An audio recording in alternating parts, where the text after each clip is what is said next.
Antoine was not the kind of clown people laughed at loudly.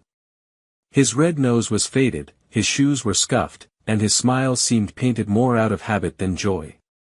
For years, he had performed in small town squares, making children giggle while adults barely noticed him. But behind the makeup, Antoine carried a quiet hunger, a desire to explore the world beyond applause, beyond routine, beyond the narrow circle of his own life. One evening, after the crowd had gone and the lights were dim, Antoine packed his suitcase with unusual care. Instead of juggling balls and toy horns, he placed a compass, a worn notebook, and a map with more blank spaces than names. He did not fully know where he was going. He only knew that staying meant slowly disappearing. His journey began at the edge of a vast desert, where the wind erased footprints almost as soon as they appeared. Antoine walked for days, his colorful clothes standing in sharp contrast to the endless sand.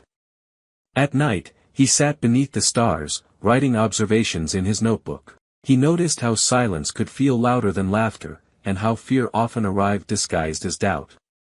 Each step forward felt like a small rebellion against the version of himself that had always waited for permission. Weeks later, Antoine reached a forgotten mountain range. The climb was exhausting, and his body protested with every movement. More than once, he considered turning back. Yet something strange happened the higher he climbed. The clown makeup began to crack and peel, not physically, but emotionally. He realized he had been hiding behind humor not just from others, but from himself. The mountains did not laugh, did not clap, did not care who he was.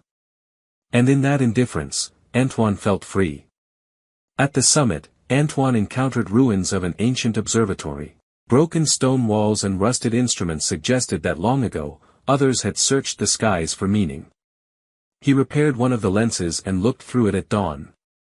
For the first time, Antoine saw the world not as a stage, but as a vast, unfinished question. He laughed then, not as a clown, but as a human being overwhelmed by wonder. His final destination was a dense forest whispered about in old stories. People said it confused travelers, leading them in circles until they forgot who they were. Inside the forest, Antoine lost his sense of direction almost immediately. The trees looked alike, the paths twisted back on themselves, and his compass spun wildly. Panic crept in.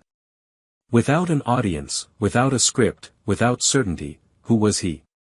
Instead of fighting the confusion, Antoine sat down and removed his red nose. He placed it on the ground like an offering. In that moment of stillness, he understood something important. Exploration was not about conquering places, but about listening to them. When he stood again, the forest seemed different. The path forward was not obvious, but it felt honest. Antoine did not stop traveling after that first great journey. In fact, the road seemed to recognize him now, as if it had been waiting for him to return. Wherever he went, doors opened in quiet ways, not grand welcomes, but small signs, a stranger offering water, a fire already burning at a campsite, a path revealed just when the light was fading. He began moving toward the northern seas, drawn by stories of a place where the horizon never stayed still.